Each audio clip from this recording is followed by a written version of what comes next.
আমরা আমের চাটনির জন্য আমের কাটা লাইভ দেখিয়েছি, আমের চাটনির জন্য তোমার দিয়ে দাও। আমরা তেজপাতা, শুকনো লঙ্কা আর 5 ফোড়ন দিয়েছি, আর আমগুলো দিয়ে দেওয়া হলো। এবার আমটা একটু নাড়তে হবে। এর মধ্যে নুন, হলুদ, লঙ্কা গুঁড়ো দিয়ে দেবো একবারে, আর চিনি দিয়ে চাপা দিয়ে দেবো 8 মিনিট।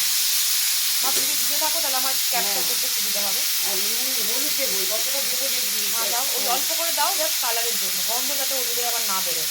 আরও কমাতে কমে যাবে, আর কম দেবো। ব্যাস ঠিক আছে, এবার দাও লঙ্কা গুঁড়ো। লঙ্কা গুঁড়ো আর ভাজা মশলাটা কি আমাদের আছে, ওটা দিলেও ভালো, অল্প লঙ্কা গুঁড়ো মানে। না, ভাজা মশলা আছে। এবার চিনিটা দিয়ে দাও। চিনি ভাজা মশলা পরে দেবে একদম, নাহলে তো তুমি ভাজা মশলা নামানোর সময় দিতে হয়। ওইটা দাও, চিনিটা দিয়ে দাও। আদা দেবে পরে, ওই চিনিটা থেকে দাও আগে, এটা পরে পাঠাবে, কেটে নেবে আবার। এখন তো আমি রেকর্ডিংয়ের সময় এটা দিয়ে দাও। আচ্ছা আচ্ছা, পরে দেওয়া যাবে। কারণ আমাদের চিনি দিতে গেলে সমস্যা, অতটা দেখানো যাবে না, খুব তাড়াতাড়ি আমাদের চিনিটা দিয়ে দিতে হবে।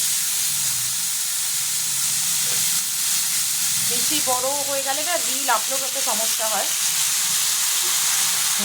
অনেকটাই চিনি লাগবে। এবারে আমরা একটু আন্দাজ মতো নুন দেবো, নুনটা পরে আবার চেখে নেবো।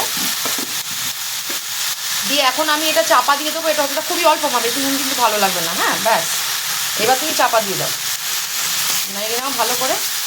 দেখুন এই যে চিনি আর আমাদের যে আমের যে জল বেরোবে চাপা দিলে, এইটাতে পুরো চাটনিটা হবে। এখানে কোনো এক্সট্রা জল দেবেন না, তাহলে চাটনির স্বাদ পাবেন না। এই আমটাকে স্লোতে দিয়ে রাখতে হবে তো।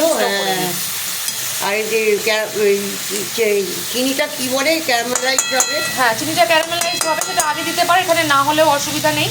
এমনিতেই তুমি হলুদ গুঁড়ো, লঙ্কা গুঁড়ো দিয়েছো, আর চিনিতে হবেই, মানে এখানে যেহেতু জল নেই, চিনি এমনিতেই ক্যারামেলাইজড হয়ে এর একটা কালার আসবে। এবার আমরা এটা চাপা দিয়ে দেবো। এরপরে ফাইনাল কি দাঁড়ায় আমি আপনাদের দেখাবো।